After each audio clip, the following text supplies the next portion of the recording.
નમસ્તે, જય માતાજી, જય શ્રી કૃષ્ણ। સામે વિચિત્ર ધુમાડો દેખાઈ રહ્યો હતો અને રોશની પણ ખૂબ ઓછી હતી।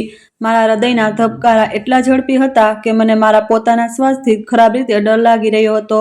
મારી પાછળ ઊભેલા વ્યક્તિએ ખભાથી પકડીને જોરથી મને આગળની તરફ ધક્કો માર્યો। હું મારી જાતને સંભાળી ન શકી અને કાર્પેટ પર પડી ગઈ। મારા કાનોમાં એ જ મક્કાર અને હલકો અવાજ ગુંજ્યો જેના પર મેં મારા બાપ કરતાં પણ વધુ ભરોસો કરી લીધો હતો।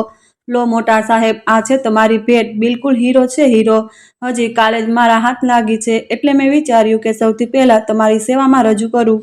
આ બિલકુલ નહીં। મેં ધ્રુજતા હાથે ખુદને જમીન પર સંભાળી અને ફર્શ પર બેઠા બેઠા જ નજર ઉઠાવી। સામે એક મોટી ખુરશી પર એક વ્યક્તિ બેઠો હતો જેની પીઠ મારી તરફ હતી। તેના હાથમાં સિગારેટ સળગી રહી હતી અને ધુમાડો ધીરે ધીરે ઉપર ઉઠી રહ્યો હતો। તે વ્યક્તિ ધીરેથી ફર્યો અને જેવો તેનો ચહેરો પ્રકાશમાં આવ્યો તો મારી આંખો ફાટી રહી ગઈ। મારા ગળામાંથી ચીસ પણ ન નીકળી અને શરીર સૂન થઈ ગયું, કારણ કે તે કોઈ બીજું નહીં પણ તે જ માણસ હતો જેની સામે મને એક બજારની વસ્તુ બનાવીને રજૂ કરવામાં આવી રહી હતી। તે તો મારો પોતાનો। મારું નામ લતા છે અને આ તે ક્ષણ હતી જ્યાં મારી જિંદગીનો ફેસલો થવાનો હતો। પરંતુ આ વાર્તાની શરૂઆત અહીંથી નથી થતી પણ બહુ પહેલાથી થાય છે। એક એવા ઘરની જ્યાં ગરીબી તો હતી પણ શાંતિ હતી, અથવા કદાચ તે શાંતિ પણ મારી કિસ્મતમાં થોડા સમય માટે જ લખાઈ હતી।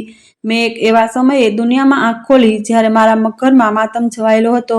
મારા જન્મના થોડા ક્ષણો બાદ મારી માં આ દુનિયાથી ચાલી ગઈ। જ્યારે દાઈમાં મને બહાર લાવી અને પપ્પાને સોંપી તો તેમના ચહેરા પર ખુશીની જગ્યાએ દર્દ હતું। દાઈમાએ કહ્યું, અભિનંદન ઓમપ્રકાશ ભૈયા, દીકરી જન્મી છે। પણ અફસોસ છે કે માં બચી ન શકી। પપ્પાએ મને હાથમાં લીધી તો તેમની આંખોમાંથી આંસુ પડીને મારા ગાલ પર પડ્યા। કદાચ તે મારી જિંદગીનો પહેલો અહેસાસ હતો। મહોલ્લાની સ્ત્રીઓ જ્યારે દુઃખ વ્યક્ત કરવા આવી તો મને જોઈને જાત જાતની વાતો કરવા લાગી। એક સ્ત્રીએ કહ્યું, હાય બિચારી, બાળકી આવતાની સાથે જ પોતાની માને ખાઈ ગઈ, મોટી જ મનહૂસ ઘડીમાં પેદા થઈ છે। બીજીએ પાછળથી કહ્યું, ભગવાન રહેમ કરે ઓમપ્રકાશભાઈ પર, હવે એકલો મર્દ કેવી રીતે ઉછેરશે આ દૂધ પીતી બાળકીને? પરંતુ મારા પપ્પાએ મને પોતાની છાતી સરસી ચાંપી અને રડતા રડતા બોલ્યા, ખબરદાર, જો કોઈએ પણ મારી દીકરીને મનહૂસ કહી તો આ મારી લતા છે, મારી આંખોનો તારો છે, મારી પત્નીની નિશાની છે। કારણ કે પપ્પા આખો દિવસ મજૂરી કરતા હતા એટલે મને સાચવવી તેમના માટે શક્ય નહોતું। અમે લોકો એક સંયુક્ત પરિવારમાં રહેતા હતા। મારા કાકી અને કાકા પણ સાથે જ હતા। નિર્મલા કાકી એક સારી સ્ત્રી હતી અને તેમની પોતાની 2 દીકરીઓ હતી, પણ તેમને મને પોતાની ત્રીજી દીકરી સમજીને દત્તક લીધી। હું 7 વર્ષની થઈ ગઈ હતી। મને યાદ છે અમારા ઘરનું આંગણું જ્યાં માટીથી રમતી હતી। કાકા જ્યારે પણ ખેતરોથી પાછા આવતા તો તેમના હાથમાં કોઈને કોઈ પેકેટ હોતું। તે જોરથી બૂમ પાડીને કહેતા, અરે મારી ઢીંગલી લતા ક્યાં છુપાઈને બેઠી છે? હું દોડીને તેમના પગે વળગી પડતી અને કહેતી, કાકા તમે આવી ગયા, મારા માટે શું લાવ્યા છો? તે હસતા હસતા મને ઉપર ઊંચકી લેતા અને કહેતા, જો હું મારી ઢીંગલી માટે ચોકલેટ લાવ્યો છું। હું ખુશીથી તાળી પાડતી અને કહેતી, કાકા તમે તો બહુ સારા છો। પપ્પા તો સવારના ગયા, હજુ સુધી નથી આવ્યા। કાકા મારા માથા પર હાથ ફેરવતા અને કહેતા, તારા પપ્પા મહેનત કરે છે બેટા, જેથી તને શહેરની મોટી સ્કૂલમાં ભણાવી શકે।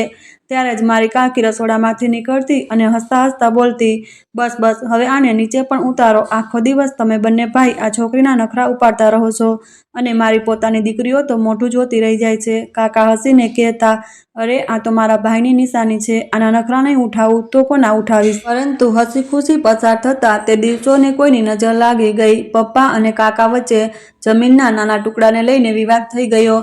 પપ્પા ઈચ્છતા હતા કે તે જમીન વેચીને શહેરમાં જઈને કારોબાર કરે, જ્યારે કાકાને પોતાના પૂર્વજોની જમીન વેચવી બિલકુલ મંજૂર નહોતી। એક રાત્રે આંગણામાં બંને ભાઈઓની ઊંચી અવાજો ગુંજી રહી હતી। હું અને મારી કાકી ડરેલા ખૂણામાં ઊભા હતા। પપ્પા બૂમ પાડીને બોલ્યા, હું કહી રહ્યો છું કે મને મારો ભાગ આપી દો। હું અહીં બધું સહન કરીને મરવા નથી માંગતો। મને શહેર જવું છે, મને પૈસા કમાવા છે। કાકાએ સમજાવતા કહ્યું, ભાઈ હોશમાં આવો, આ આપણા બાપ દાદાની જમીન છે, આને વેચીને આપણે શું મોટું બતાવીશું? થોડી ધીરજ રાખો, પાક સારો થશે તો તમારા માટે શહેરમાં દુકાનનો બંદોબસ્ત હું કરાવી દઈશ। પપ્પાએ ગુસ્સાથી ખાટલા પર હાથ પછાડ્યો અને બોલ્યા, તારો આ દિલાસો સાંભળી સાંભળીને મારું મગજ પાકી ગયું છે। મને આજે ફેસલો કરવો છે, ગમે તે ભોગે। જો તું ભાગ નથી આપતો તો હું પછી જાતે પંચાયત બોલાવીશ। આ સાંભળતા જ કાકા પણ ગુસ્સામાં આવી ગયા અને બોલ્યા, અચ્છા, તો વાત પંચાયત સુધી જશે? હું તારા ભલાની વાત કરી રહ્યો છું અને તું છે કે મારી ઇજ્જત ઉછાળવા પર ઉતરી આવ્યો છે?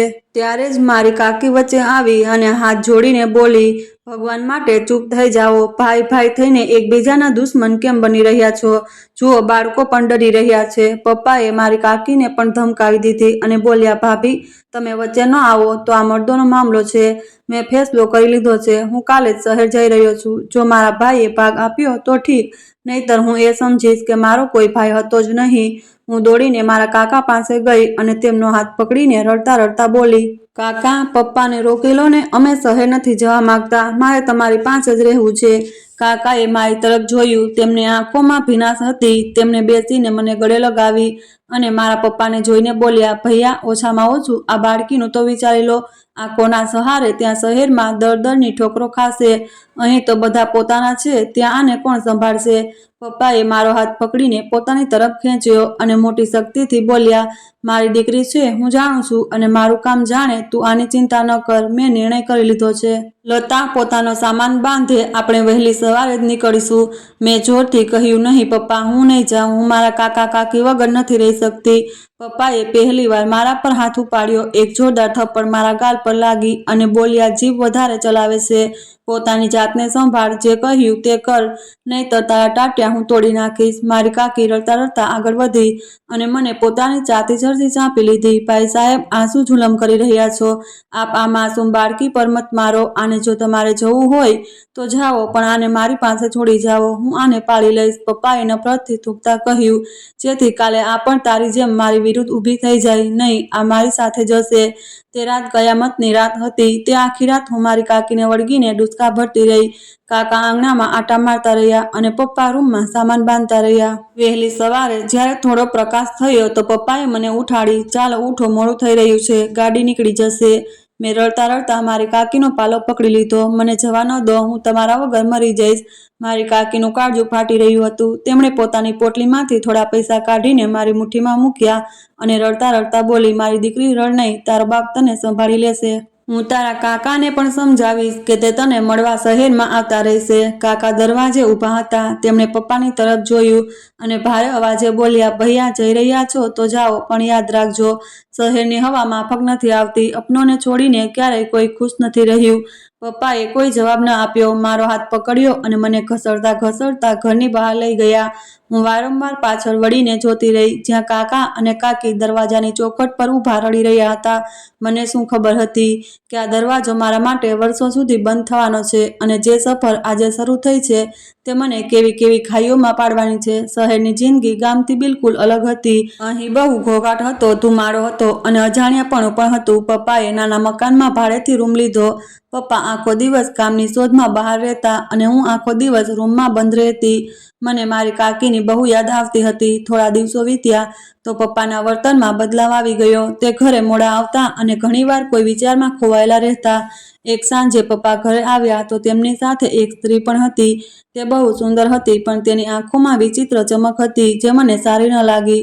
પપ્પાએ મને બોલાવી અને તે સ્ત્રી તરફ ઈશારો કરીને બોલ્યા, લતા, અહીં આવ. આ તારી નવી માં છે, લલિતા. હવે આ આપણી સાથે જ રહેશે. હું હેરાનીથી તે સ્ત્રીને જોવા લાગી. મારા મનમાં માની તસવીર ફક્ત મારી કાકીની હતી, અથવા તો તે માં જેને અત્યાર સુધી હું ફોટામાં જોતી આવી હતી. આ અજાણી સ્ત્રી કોણ હતી? લલિતા હસતા હસતા આગળ વધી અને મારા હાથ પર હાથ ફેરવતા બોલી, અરે વાહ, આ તો બહુ જ પ્યારી બાળકી છે. ઓમપ્રકાશ, તમે તો કહ્યું જ નહોતું કે તમારી દીકરી આટલી મોટી છે. પપ્પા ખુશ થઈ ગયા અને બોલ્યા, બસ લલિતા, હવે આ તારા હવાલે છે. આને પોતાની જ દીકરી સમજજે. માની ખોટ વર્તાવા ન દેતી. લલિતાએ પ્રેમભર્યા અંદાજમાં કહ્યું, તમે બિલકુલ ચિંતા ન કરો. હું આને મારી દીકરીઓથી વધીને ચાહીશ. આવ બેટા, મારી પાસે બેસ. હું તારા માટે બંગડીઓ લાવી છું. હું ધ્રુજતા પગલે તેની પાસે ગઈ. તેણે મારા હાથમાં કાચની બંગડીઓ પહેરાવી અને પપ્પાની તરફ જોઈને બોલી, જો કેટલી પ્યારી લાગી રહી છે. બસ થોડા કપડાં ગંદા છે. કાલથી હું આને નવડાવી ધોવડાવીને રાજકુમારી બનાવી દઈશ. મને શું ખબર હતી કે આ પ્રેમ, પોતાપણું અને આ બંગડીઓ ફક્ત પપ્પાને દેખાડવા માટે છે. જેવા પપ્પા કામ પર જતા લલિતાનો અસલી ચહેરો સામે આવી જતો. બીજા દિવસે પપ્પાના ગયા પછી લલિતાએ મને બૂમ પાડી, એ છોકરી, અહીં આવ. હું ડરતા ડરતા તેની પાસે ગઈ. જી માં. તેણે મારી તરફ ઘૂરકીને જોયું અને બોલી, ખબરદાર, જો મને પોતાની માં કહી તો. હું તારી માં નથી અને ન તો બનવાનો શોખ છે. કાન ખોલીને સાંભળી લે. આ ઘર મારું છે અને અહીં રહેવું તો મારા ઈશારા પર ચાલવું પડશે. મેં ધ્રુજતા અવાજે કહ્યું, પણ પપ્પાએ કહ્યું હતું કે તમે મારી માં છો. તેણે જોરથી મારા કાન પકડીને મરોડી દીધા અને દાંત ભીંસીને બોલી, તારા બાપને તો હું મારી બાંગડીઓ પર નચાવીશ. જો તે તેને કંઈ પણ કહ્યું તો હું તારી જીભ પણ ખેંચી લઈશ અને તારા બાપને પણ ઝેર આપી દઈશ, સમજી? દર્દ બહુ તેજ હતું અને આ જ કારણે મારી આંખોમાંથી આંસુ નીકળી આવ્યા. મેં જલ્દીથી માથું હલાવી દીધું. જી સમજી ગઈ. તેણે મને મારી નહીં પણ ધક્કો આપીને બોલી, ચાલ જઈને કચરો વાળ અને ખબરદાર, જો કોઈ કામમાં કોઈ પણ કમી રહી, મને સફાઈ બહુ ગમે છે. રાજકુમારી બનીને બેસવાનો સમય પૂરો થઈ ગયો છે. આ મારી ગુલામીની શરૂઆત હતી. હજી હું ફક્ત 8 વર્ષની હતી પણ મારા ખભા પર ઘરનો બધો બોજ આવી ગયો હતો. લલિતા આખો દિવસ ખાટલા પર સૂતી રહેતી અને હું કમાપતી રહેતી. લતા, પાણી લાવ. લતા, મારા પગ દબાવ. લતા, બજારથી શાકભાજી લઈને આવ. હું દોડી દોડીને કામ કરતી, આ ડરથી કે ક્યાંક તે પપ્પાને ઝેર ન આપી દે. પપ્પા જ્યારે સાંજે આવતા તો લલિતાનું વર્તન બદલાઈ જતું. તે પપ્પાના બૂટ ઉતારતી અને બોલતી, ઓમ પ્રકાશ, તમે કેટલા થાકી ગયા છો. લતા બેટા, જલ્દીથી પપ્પા માટે પાણી લાવ. પપ્પા મને જોઈને ખુશ થતા અને કહેતા, મારી દીકરી કેટલી સમજદાર થઈ ગઈ છે. લલિતા, તમે આને બહુ સારી રીતભાત શીખડાવી દીધી છે. લલિતા હસીને કહેતી, હવે પોતાની દીકરી છે, રીતભાત તો શીખવાની જ હતી ને. મારું દિલ ઈચ્છતું કે હું બૂમ પાડીને પપ્પાને જણાવું કે આ સ્ત્રી જૂઠું બોલી રહી છે, આ નાટક કરી રહી છે, મને મારે છે, મને ભૂખી રાખે છે, પણ તેની ધમકી મારા હોઠ સીવી દેતી હતી. સમય વીતતો ગયો અને આ જ ડરમાં 2 વર્ષ વીતી ગયા. પછી લલિતાને એક દીકરો જન્મો. પપ્પાની ખુશીનો કોઈ પાર નહોતો. મીઠાઈઓ વહેંચવામાં આવી પણ મારા માટે આ ખુશી વધુ મુસીબત બની ગઈ, કારણ કે હવે લલિતાનું પૂરું ધ્યાન પોતાના દીકરા પર હતું અને હું પૂરી રીતે એની નોકરાણી બની ચૂકી હતી. મારી સ્કૂલ છોડાવી દેવામાં આવી તે રાત પછી મારી અંદર કંઈક તૂટી ગયું હતું. મને ભરોસો થઈ ગયો હતો કે મારું કોઈ નથી, ન માં અને ન તો કોઈ બીજો સહારો. બસ એક ભગવાન જ હતા જેનાથી હું છાનામાના વાતો કરતી. સમય પોતાની રફતારથી પસાર થતો ગયો અને હું હાલાતની ચક્કીમાં પીસાતી રહી. હવે હું 12 વર્ષની થઈ ચૂકી હતી પણ મારા ચહેરા પર બાળપણની તે માસૂમિયત નહોતી જે તે ઉંમરના બાળકોમાં હોય છે. પણ ચિંતા અને ભૂખનો પડછાયો દેખાતો હતો. લલિતાને 2 બાળકો થઈ ચૂક્યા હતા, એક દીકરો અને એક દીકરી. ઘરમાં લોકો વધી ગયા હતા અને પપ્પાની કમાણી એ જ હતી, એટલે ઘરમાં ઘણીવાર પૈસાની તંગીને લઈને ઝઘડા થતા રહેતા. એક સવારે હું રસોડામાં નાસ્તો બનાવી રહી હતી કે લલિતા આવી અને વાસણનું ઢાંકણ ઉઠાવીને જોયું. તેમાં થોડું દૂધ હતું. તેણે મારી તરફ ગુસ્સાથી જોયું અને બોલી, આ આટલું દૂધ ઓછું કેમ છે? શું તું પી ગઈ છે? ચોરી છુપે? મેં ડરતા ડરતા સફાઈ આપી, ના માં, મેં નથી પીધું દૂધ. દૂધવાળો જ ઓછું આપીને ગયો હતો. તે કહી રહ્યો હતો કે ગયા મહિનાના પૈસા હજુ સુધી નથી મળ્યા એટલે અડધું ઓછું કરી દીધું છે. લલિતાએ મારા મોઢા પર જોરથી થપ્પડ મારી અને બૂમ પાડી, જૂઠી મકાર ક્યાંયની, બધો આરોપ દૂધવાળા પર લગાવી રહી છે. હું જાણું છું કે તારી દાનત બહુ ખરાબ છે, તું એ જ પી ગઈ હશે. મારા બાળકોના ભાગનું દૂધ પીને તને શરમ નથી આવતી? હું રડતા રડતા બોલી, માં, હું સમ ખાઉં છું, મેં એક ટીપું પણ દૂધ નથી પીધું, મને તો કાલ રાતથી રોટલી પણ નથી મળી. લલિતાએ મારા વાળ પકડીને ખેંચ્યા અને બોલી, અમે તારા નોકર છીએ જે તને રોટલી ખવડાવીશું. તારો બાપ કેટલું કમાય છે તે તો મારા બાળકો માટે પણ પૂરું નથી થતું અને ઉપરથી તું એક બીજી મુસીબત ગળામાં પડેલી છે. ખબરદાર, જો રસોડામાં પગ મૂક્યો, જઈને ઘરની સફાઈ કર. જ્યાં સુધી આખું ઘર નથી ચમકતું તને પાણી પણ નહીં મળે. હું આંસુ લૂંટતી આંગણામાં આવી અને કચરો વાળવા લાગી. મારું પેટ ભૂખથી ઉકળી રહ્યું હતું, નબળાઈથી ચક્કર આવી રહ્યા હતા, પણ કામ ન કરવાની સજા વધુ ભયાનક હતી, એટલે હું મશીનની જેમ હાથ ચલાવવા લાગી. સાંજે જ્યારે પપ્પા ઘરે આવ્યા તો તે બહુ થાકેલા લાગી રહ્યા હતા. તેમના વાળ સફેદ થઈ ચૂક્યા હતા અને કમર પણ ઝૂકી ગઈ હતી. મજૂરીએ તેમને સમય પહેલા વૃદ્ધ બનાવી દીધા હતા. તે ખાટલા પર બેઠા તો હું તેમના માટે પાણી લઈને ગઈ અને તેમને પૂછ્યું, પપ્પા, તબિયત ઠીક છે? તમે બહુ કમજોર લાગી રહ્યા છો. પપ્પાએ મારા માથા પર હાથ રાખ્યો અને એક ઠંડી આહ ભરી, બસ બેટા, ઉંમરની અસર છે અને હવે કામથી હાડકા જવાબ દેવા લાગ્યા છે, પણ શું કરું, મજબૂરી છે. આ પેટ પણ તો ભરવાનું છે. મારું દિલ ભરાઈ આવ્યું. મેં કહ્યું, પપ્પા, તમે ગામ કેમ નથી જતા રહેતા? કાકા સાથે વાત તો કરી લો, કદાચ તે આપણને પાછા બોલાવી લે. અહીં તો આપણે બહુ મુશ્કેલીમાં રહી રહ્યા છીએ. પપ્પાની આંખોમાં વિચિત્ર લાચારી હતી. તે બોલ્યા, હવે પાછા ફરવાના બધા રસ્તા બંધ થઈ ચૂક્યા છે લતા. મેં મારા ભાઈ સાથે બહુ ખરાબ વર્તન કર્યું હતું. હવે હું ક્યાં મોઢે પાછો જઈશ? બસ પ્રાર્થના કર કે મને ભગવાન એટલી હિંમત આપે કે હું તમારા લોકોનું પેટ ભરી શકું. લલિતા, જે દરવાજાની પાછળ ઊભી બધું સાંભળી રહી હતી, તરત બહાર આવી અને ટોણો મારતા લહેજામાં બોલી, હા હા, બાપ દીકરી બેસીને જૂના કિસ્સા લઈને બેસી જાઓ અને પોતાના ગામને યાદ કરો.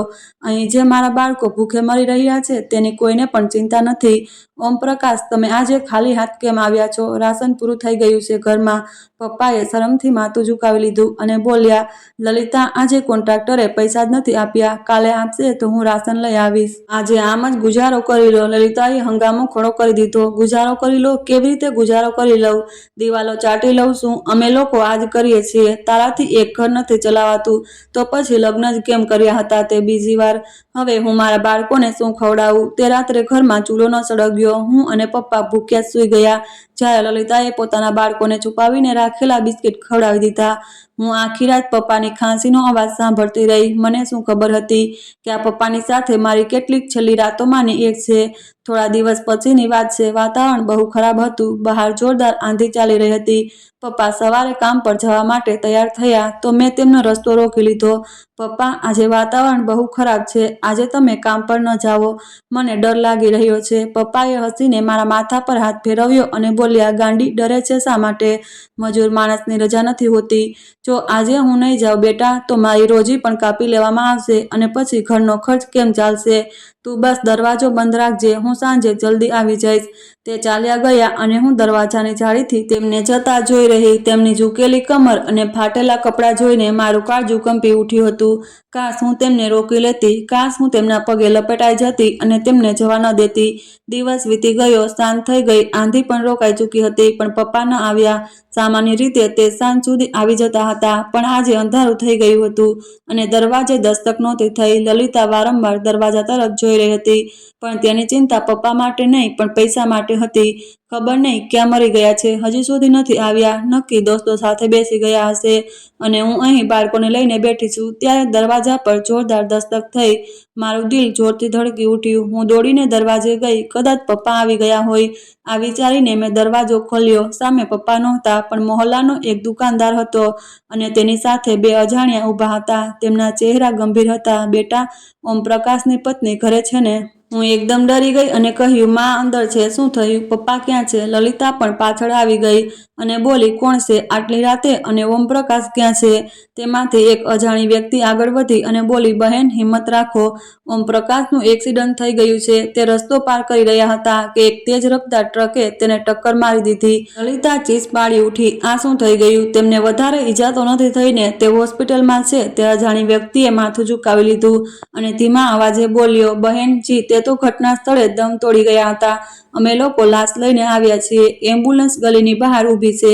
આ સાંભળતા જ મારા પગ નીચેથી જમીન સરકી ગઈ. કાનોમાં જાણે કોઈએ પીગળેલો શીશો નાખી દીધું હોય. હું પથ્થરની મૂર્તિ બની ગઈ અને આંખો ફાટી રહી ગઈ.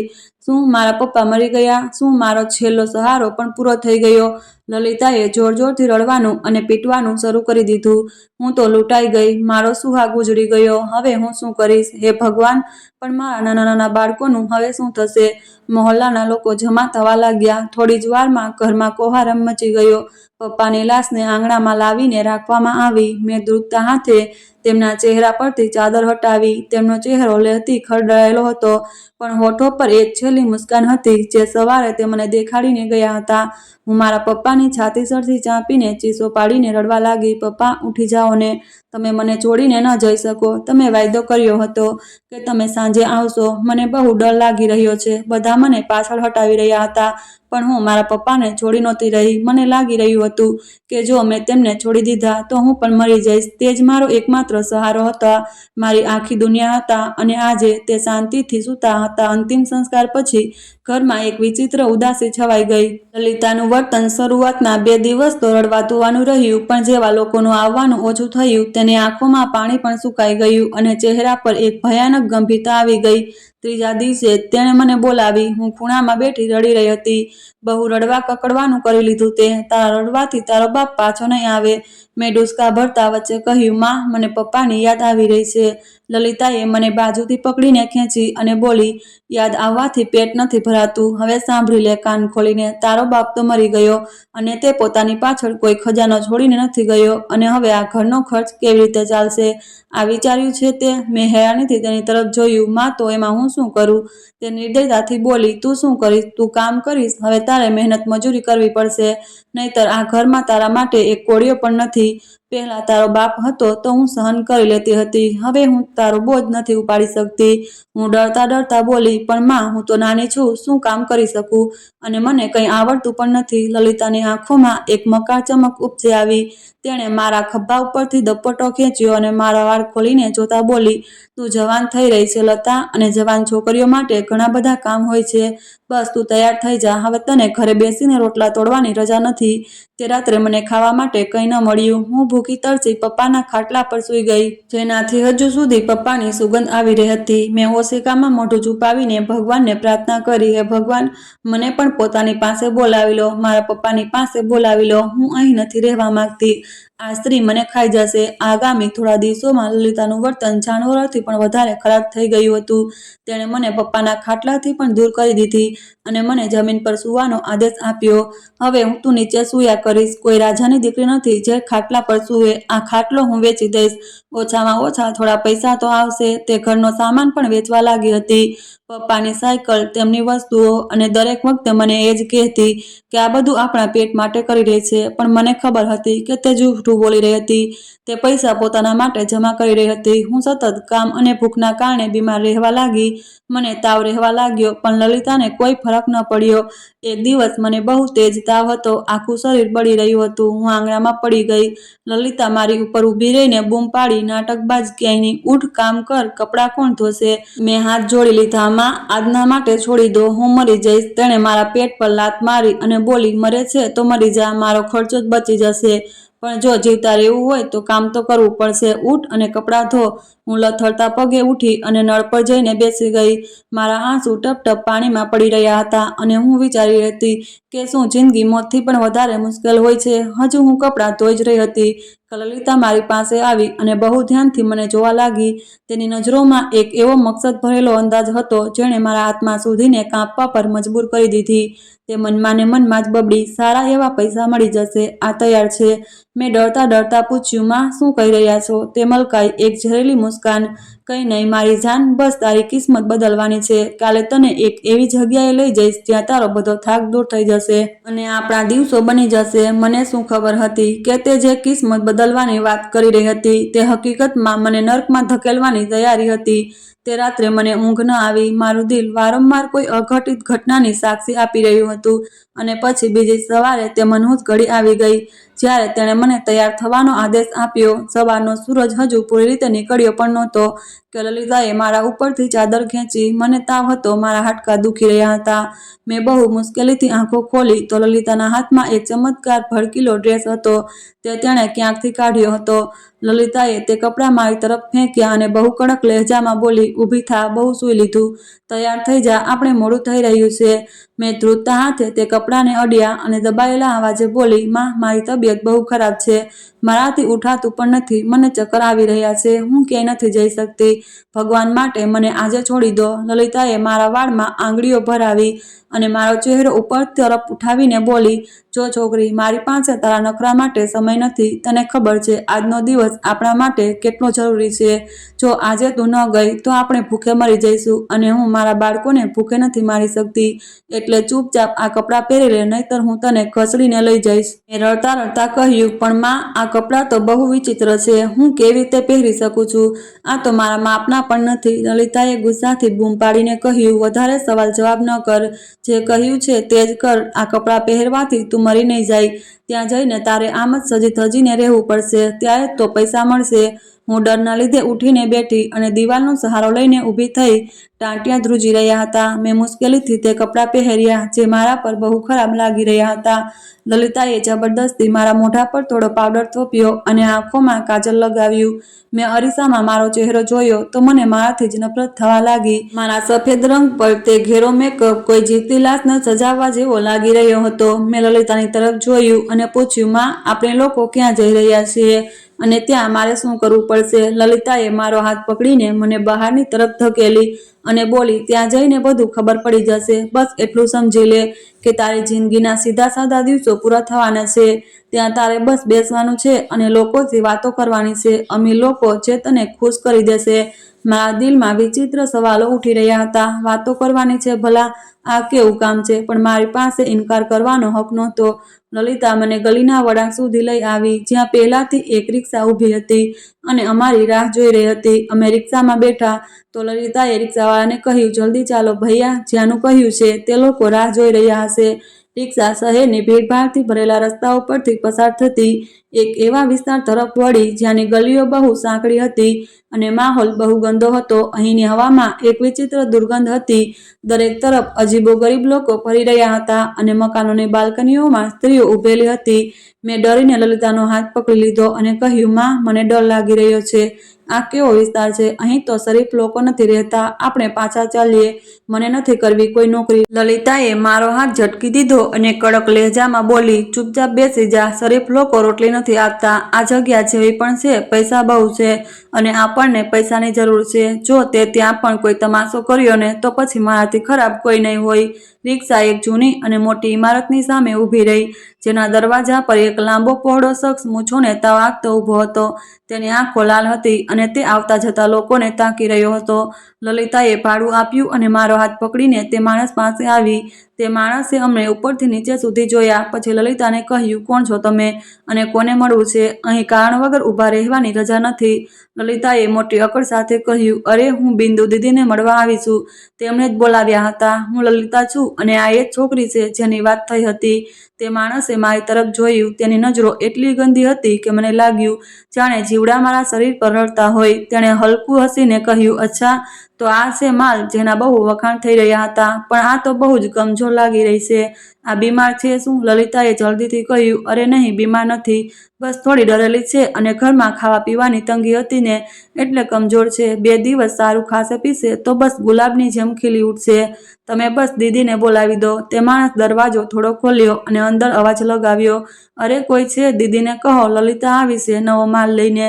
આવી છે. આ શબ્દ મારા કાનોમાં બોમ્બની જેમ ફૂટ્યો. મેં એક ઝટકા સાથે લલિતાની તરફ જોયું. માં, આ શું કહી રહ્યો છે? માલ? કયો માલ? શું તમે મને વેચવા આવ્યા છો? લલિતાના ચહેરા પરથી હવે નકાબ ઉતરી ચૂક્યો હતો. તે બેશરમીથી બોલી, હા તો બીજું શું? તને અહીં પૂજવા માટે લાવી છું. તારા બાપે મારા માટે કંઈ નથી છોડ્યું. હવે તારી જવાની તો છે જેનાથી મારા ઘરનો ચૂલો સળગશે. ચૂપચાપ અંદર ચાલ અને અમારા પેટ ભરવાના પૈસા અપાવ. હું બૂમ પાડીને બોલી, નહીં, હું નહીં જાઉં. તમે મને નથી વેચી શકતા. હું પપ્પાની દીકરી છું. હું કોઈ ઘેટા બકરા નથી. હું પોલીસને બધું કહી દઈશ. લલિતાએ મારું મોઢું દબાવવાની કોશિશ કરી અને ગુસ્સાથી બોલી, પોલીસ મારા જૂતાની અણી પડશે. અહીંયા કોઈનું પણ નથી ચાલતું. અંદર ચાલ, નહીંતર અહીં જ જીવતી મારી નાખીશ અને કોઈને ખબર પણ નહીં પડે.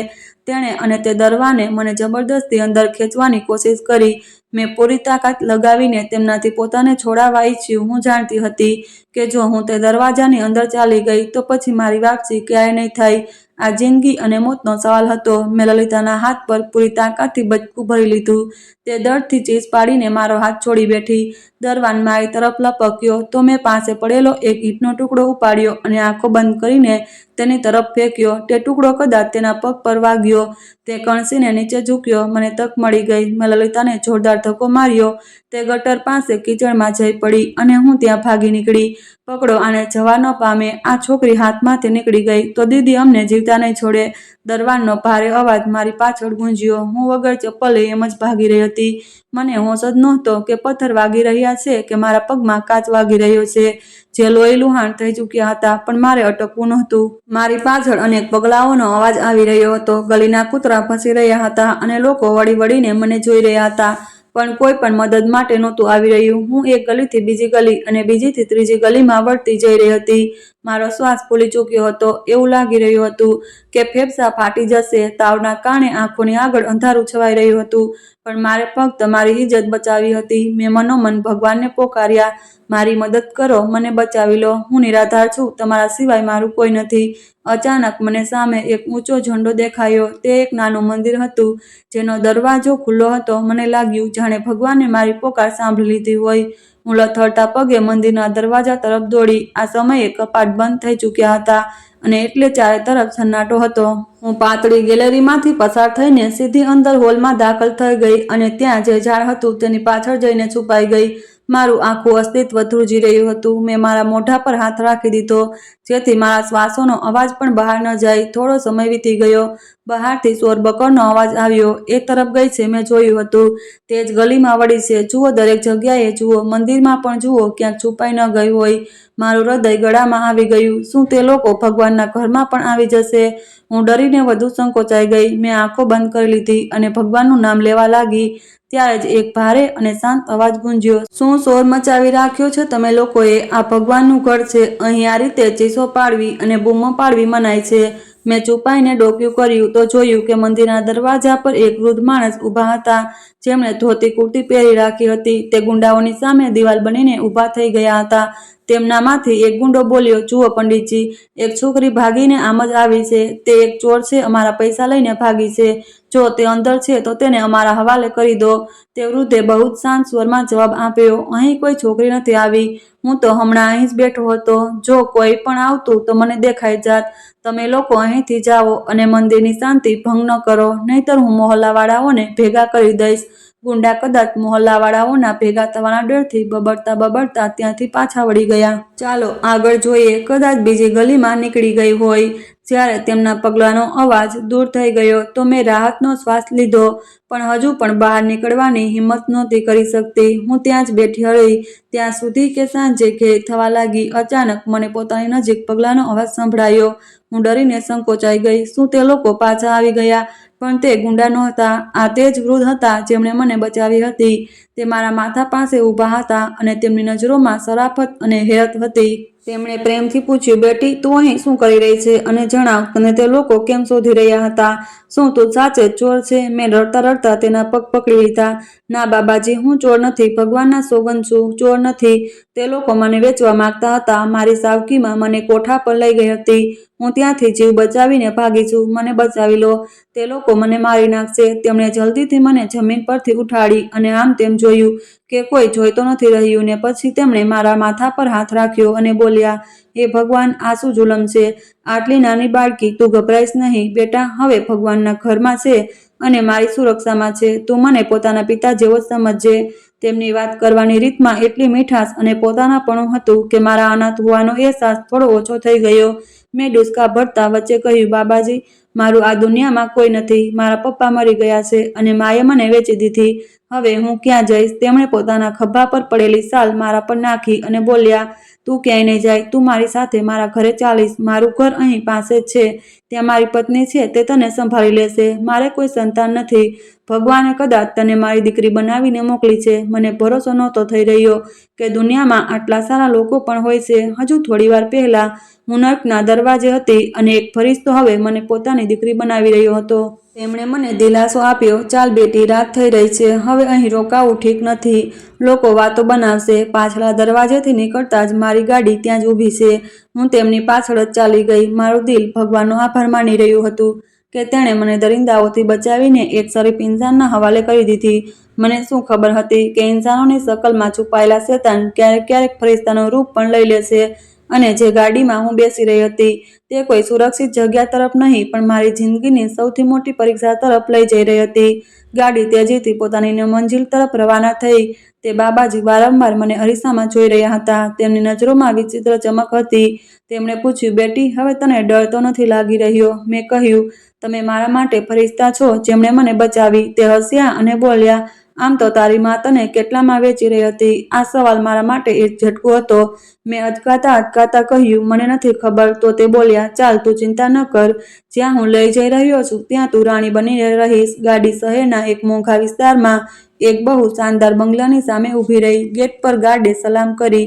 મને વિચિત્ર લાગ્યું. પછી તે મને મેન દરવાજાની જગ્યાએ સાઈડના દરવાજાથી લઈ ગયા અને મારા હાથને જોરથી દબાવીને બોલ્યા, મોટા સાહેબ રાહ જોઈ રહ્યા છે, એટલે તમીદથી વર્તજે. એમાં ભલાઈ છે. હું ડરના લીધે અંદર કચરાતી ચાલી ગઈ.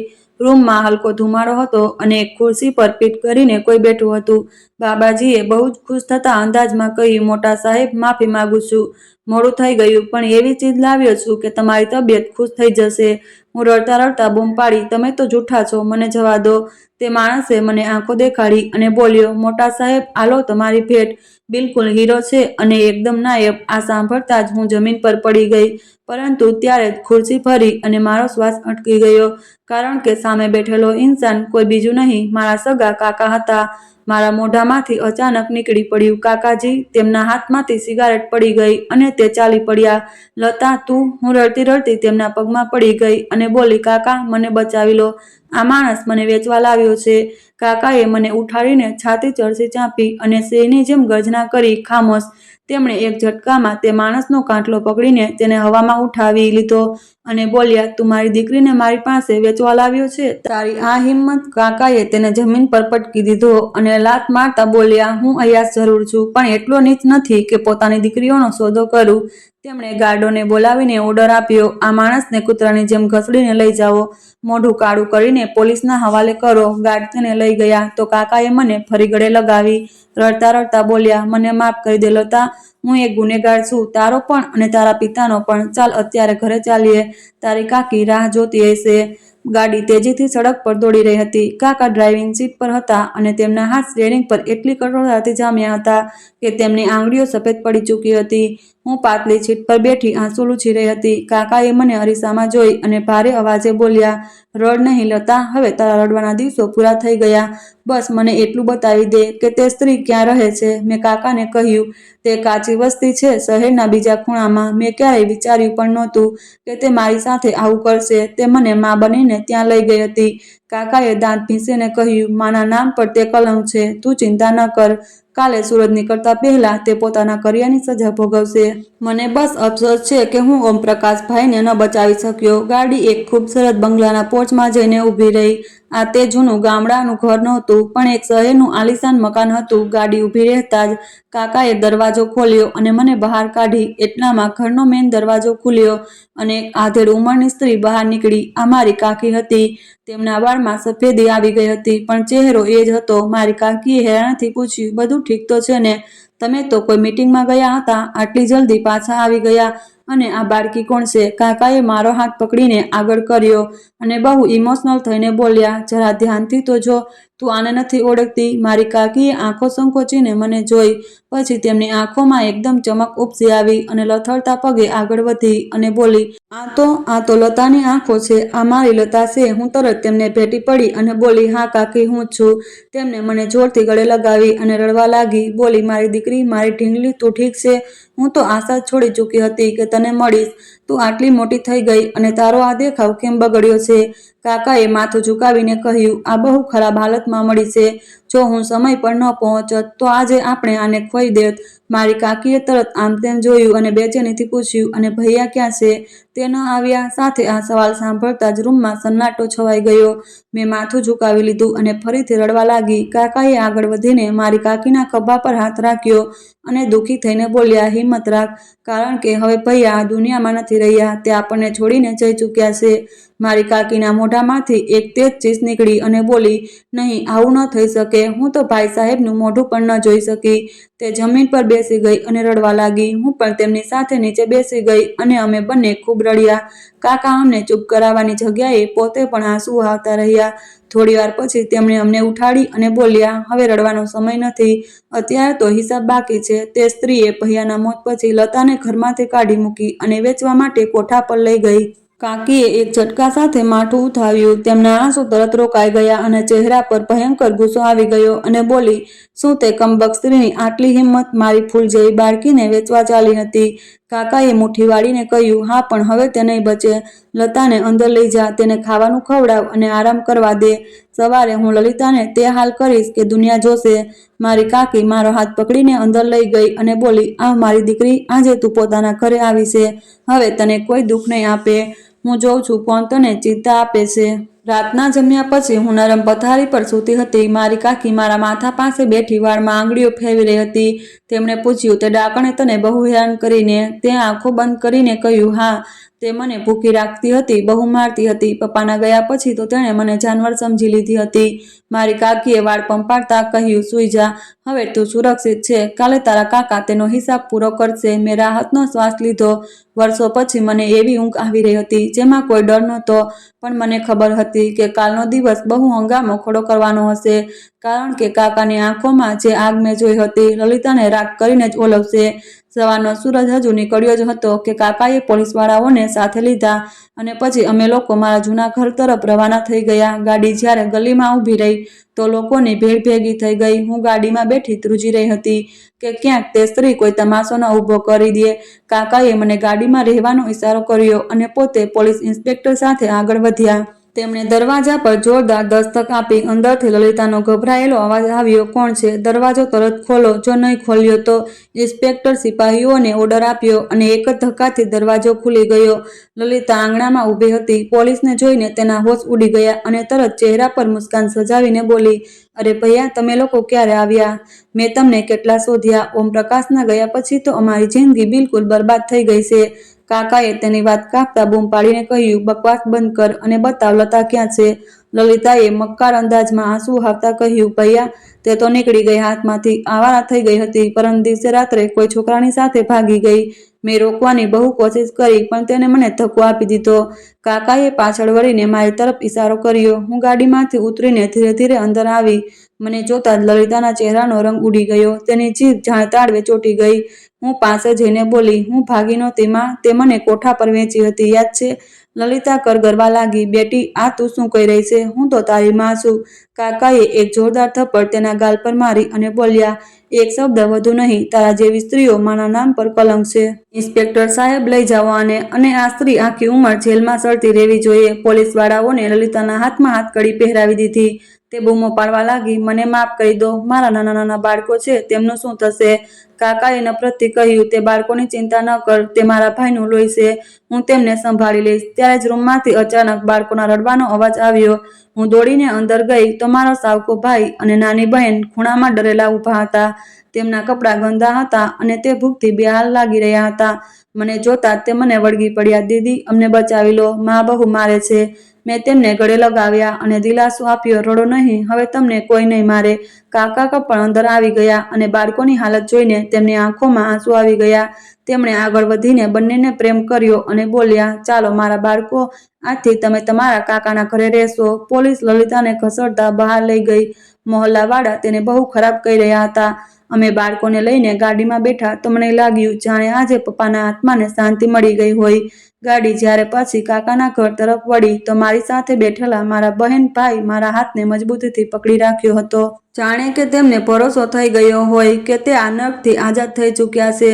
સમય પાંખો લગાવીને ઉડતો રહ્યો અને કાકાના ઘરમાં મને અને મારા બહેન ભાઈઓને તે સુખ અને શાંતિ મળી જેના માટે અમે તરસ્યા હતા. કાકીએ મને અને મારા સાવકા બહેન ભાઈઓને પણ સગી ઓલાદની જેમ પાડ્યા અને અમને ક્યારેય મા બાપની કમી મહેસૂસ ન થવા દીધી.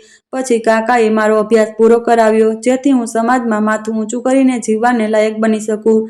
થોડા વર્ષો વીત્યા પછી કાકા અને કાકી મારી પાસે આવ્યા અને મારા માથા પર હાથ રાખીને બોલ્યા કે હવે અમારી ઈચ્છા છે કે તું પોતાના ઘરની થઈ જા અને તારા માટે એક બહુ જ કાબેલ છોકરો જોયો છે. આ સાંભળીને હું શરમાઈ ગઈ અને મારી આંખોમાં ખુશીના આંસુ આવી ગયા. મારા લગ્ન કાકાએ પોતાના બિઝનેસ પાર્ટનરના દીકરા સાથે કરાવ્યા અને હું તેના ઘરની માલકીન બની ગઈ. મારી જિંદગી બહુ સુંદર થઈ ચૂકી હતી. પછી એક દિવસ હું મારી ગાડીથી બજારના રસ્તે જઈ રહી હતી. એક સિગ્નલ પર ગાડી ઊભી રહી તો એક વૃદ્ધ ભિખારણે મારી ગાડીનો કાચ ખખડાવ્યો. મેં કાચ નીચે કર્યો તો હું ચોંકી ગઈ. તે કોઈ બીજું નહીં, લલિતા હતી, જે જેલમાંથી છૂટ્યા પછી રસ્તાઓ પર ફરી રહી હતી. તેને મને ઓળખી લીધી અને શરમથી નજરો ઝુકાવી લીધી. તે સમયે મારું દિલ કર્યું કે તેને ભગાડી દઉં, પણ પછી મેં વિચાર્યું કે ભગવાને મને આટલી ઇજ્જત આપી છે તો મારે આવું ન કરવું જોઈએ. મેં મારા પતિને કહીને તેને થોડા પૈસા આપ્યા અને તેના રહેવાની વ્યવસ્થા એક વૃદ્ધાશ્રમમાં કરાવી દીધી, કારણ કે મારા દિલમાંથી નફરત ખતમ થઈ ચૂકી હતી અને હવે ફક્ત દયા બાકી હતી. મિત્રો, જુલમની ઉંમર બહુ નાની હોય છે અને અંધારી રાત પછી સવાર જરૂર થાય છે. ઇન્સાનને ક્યારેય પણ લાલચ અને દગાનો સાથ ન પકડવો જોઈએ, કારણ કે અંતમાં કર્મોનું ફળ જરૂર મળે છે. આ વાર્તા ફક્ત શિક્ષણ અને મનોરંજનના હેતુથી બનાવવામાં આવી છે. જે સંપૂર્ણ રીતે કાલ્પનિક છે. આમાં વર્ણિત પાત્ર, ઘટનાઓ અને સ્થાન વાસ્તવિક જીવન સાથે કોઈ સંબંધ નથી રાખતા. કોઈ પણ વ્યક્તિ, સમાજ કે વર્ગની ભાવનાઓને ઠેસ પહોંચાડવાનો ઉદ્દેશ્ય નથી. મિત્રો, જો તમને આ વાર્તા પસંદ આવી છે તો કોમેન્ટ કરીને જરૂર જણાવો. વિડીયોને લાઇક કરો અને હાઈપ આપો અને વધુમાં વધુ શેર કરો. ચેનલ પર નવા છો તો સબસ્ક્રાઇબ કરો અને નોટિફિકેશન બેલ દબાવો જેથી આગામી અપડેટ સૌથી પહેલા તમને મળે. ધન્યવાદ.